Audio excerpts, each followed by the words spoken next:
बस एक सेकंड के लिए, ठीक है। अच्छा सर। सो हेलो भैया, आपका नाम क्या है? वेद लाहौटी। आपके कितने मार्क्स हैं? 355। अच्छा, तो मैं काम की बात करूँ तो आप कैसे अपने आप को मैनेज करते थे? कितने आवर से पढ़ते थे या फिर कौन से मतलब घंटे पढ़ते थे, कैसे पढ़ते थे? मैंने वैसे तो नंबर ऑफ़ आवर्स देखकर पढ़ाई नहीं की, मेरा खुद से इंटरेस्ट था पढ़ने में। मैं मतलब डिसाइड करता था कि आज कितना सिलेबस आज कितना कितना सिलेबस कवर करना है, और उस हिसाब से मैं पूरी प्लानिंग करता था दिन की, और उसे कंप्लीट करके ही सोता था। अच्छा, तो एलन के मॉड्यूल के अलावा कौन सी बुक प्रेफर करते थे जो आप बताना चाहो? नहीं, एलन की मॉड्यूल के अलावा मैंने ऐसी कोई बुक मतलब रेफ़र नहीं की। ओके, तो जैसे कभी टेस्ट में मार्क्स अप्स डाउन होते हैं तो आप उसको कैसे मैनेज करते थे? नहीं, टेस्ट में अगर कभी कभी मार्क्स डाउन भी होते थे तो मैंने उसे कभी नेगेटिव सेंस में नहीं लिया। मैंने हमेशा उससे सीखने की कोशिश की कि उस मतलब अगर टेस्ट में मार्क्स कम आते हैं तो उससे हमें पता चलता है हमारे कौन कौन से टॉपिक्स वीक है, तो उस पर मैंने ज़्यादा ध्यान दिया। उससे टीचर्स से हेल्प ली, उन्होंने उसके लिए एक्स्ट्रा मटेरियल दिया। अच्छा। अच्छा, जैसे जी एडवांस के लिए टेस्ट सीरीज़ काफ़ी करना चाहिए या फिर कैसे करना चाहिए? क्या टेस्ट के बारे में बताना चाहें? जे एडवांस में हमारी एलन की स्कोर टेस्ट सीरीज़ हुई थी, वो बहुत अच्छी होती, वो बहुत अच्छे लेवल की होती है, और मैंने उसको पूरा सॉल्व किया था। ओके, ठीक है। तो आप ये बताना चाहें कि जैसे आप टेस्ट देते थे तो आपके हाईएस्ट मार्क्स कितने और लोएस्ट कितने गए हैं कभी? मेरे हाईएस्ट भी 355 गए हैं, और लोएस्ट मेरे 300 लगभग। 300 है। तो जो अपकमिंग बच्चे हैं उनके लिए एक शॉर्ट मैसेज। मैं उनके लिए सिर्फ यही कहूँगा कि आप मेहनत करें, और अपने ड्रीम्स के लिए मेहनत करें। टीचर्स जो भी कहे उसे फॉलो करें, और अपनी गलतियों को रिपीट ना करें। Okay, thank you very much. एक मिनट में भैया और पीछे चले जाओ, दिख रहा है ना? ठीक है। सो भैया, आपका नाम क्या है? मेरा नाम राजदीप मिश्रा है। कहाँ से हो आप? मैं उड़ीसा से हूँ। आपकी रैंक कितनी है? 6th all India rank. अच्छा, ऑल इंडिया रैंक 6 है। तो आपकी जो जर्नी रही है जेई एडवांस की, वो कैसे शुरुआत की आपने? जी, बचपन से मेरा फिजिक्स केमिस्ट्री मैथ्स में इंटरेस्ट था, प्रॉब्लम सॉल्विंग ये सब मुझे पसंद था। तो कहीं ना कहीं ये मन में था कि मुझे कुछ टेक्निकल साइड में जाना है, उस सब में मुझे देखना है। और 10th के बाद मैंने डिसाइड किया कि मुझे जेई की प्रिपरेशन करनी है, क्योंकि वही एक रास्ता था इंडिया में अच्छे कॉलेजेस में जाने का।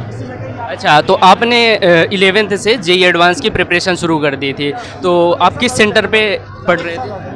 क्या? किस सेंटर पे थे कोटा के? मैं कोटा के इसी एलन समुन्नत सेंटर पे था। अच्छा, एलएन पे थे। अच्छा, तो मुझे ये बताइए कि जैसे कि जेई एडवांस तो बहुत बिग, जैसे कि टफ बोला जाता है, तो आप उसको किस तरीके से हैंडल करते थे? जी, एग्ज़ाम कितना भी टफ़ हो, पर अगर आप एक गाइडेड तरीके से उसको सॉल्व करेंगे और अपने टीचर्स की गाइडेंस को फॉलो करेंगे तो कोई भी चीज़ ईजी है।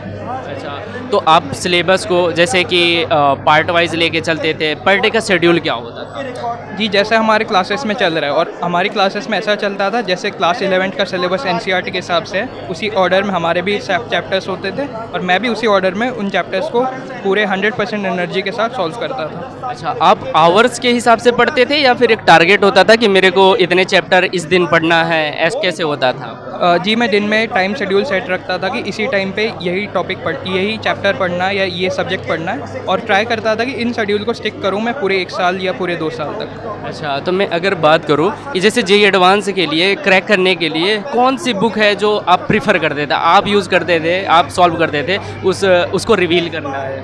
जी, फिज़िक्स के लिए पार्ट फाइंडर फिज़िक्स जो है फॉर ओलंपियाड्स एंड जेई, वो बहुत ही अच्छी बुक मानता हूँ मैं, क्योंकि उससे बहुत हेल्प होती है। और उसके अलावा मैथ्स और केमिस्ट्री के लिए मैंने कोई अलग से बुक इस्तेमाल नहीं की, हमारे जो मॉड्यूल्स थे, सीट्स थे, असाइनमेंट्स थे, उन्हीं को सॉल्व किया। अच्छा, तो आपने जैसे कि बुक के बारे में बताया, ठीक है। अभी टीचर का कितना सहयोग होता था या योगदान हुआ आपके इस यहाँ तक जर्नी में? जी, मेरे टीचर्स ने मुझे पूरा सपोर्ट किया। वैसे क्लास में पढ़ाने के अलावा भी जब भी मुझे कोई डाउट आया, मुझे पूछना था कि क्या ये बुक करनी चाहिए, क्या इस बुक के इस क्वेश्चन को कैसे सॉल्व करना है, तो उन सब में भी उन टीचर्स ने हेल्प किया। जब भी मेरी क्लासेस मिस हुई तो उन्होंने लेक्चर्स प्रोवाइड किए, बैकअप क्लासेस लगाई, तो उन सब के लिए मैं अपने टीचर्स को धन्यवाद कहना चाहूँगा। पेरेंट्स का कितना बड़ा रोल था? जी, मेंटल सपोर्ट के लिए और मोरल सपोर्ट के लिए पेरेंट्स बहुत इंपॉर्टेंट हैं। तो जब भी मैं लो फील करता था, मैं ट्राई करता था मैं अपनी बहन और अपनी मम्मी और पापा से अपनी प्रॉब्लम्स को सही से बताऊं, और उनसे जो भी एडवाइस मिले उस पर कायम रहूं। जो आने वाले बच्चे हैं या अपकमिंग एग्ज़ाम देने वाले हैं एडवांस का, उनके लिए कोई ऐसा सजेशन कि वो भी कुछ अच्छा बेहतर कर सके, उनके लिए कोई सजेशन? जी, मान लीजिए आप किसी भी कोचिंग में जाएं तो वहाँ पे जो टीचर्स है वो कम से कम एक्सपीरियंस लेके बैठे हैं कुछ सालों का, तो उस एक्सपीरियंस पे आपको भरोसा रखना है, आपको मानना है कि अगर कोई टीचर वहाँ पे हैं तो वो उसके लिए क्वालिफाइड है, और आपको उनकी एडवाइस को सीरियसली लेना है और उस पर कायम रहना है। ओके, थैंक यू भैया, बेस्ट ऑफ लक। अब तो भैया का आपने सुना कि भैया ने जो भी बताया, बुक प्रेफर किया, कैसे पढ़ाई करते थे, आपको भी उसी तरीके से फॉलो करना है। तो मैं और भी आगे बच्चों से बात करता हूँ। Thank you.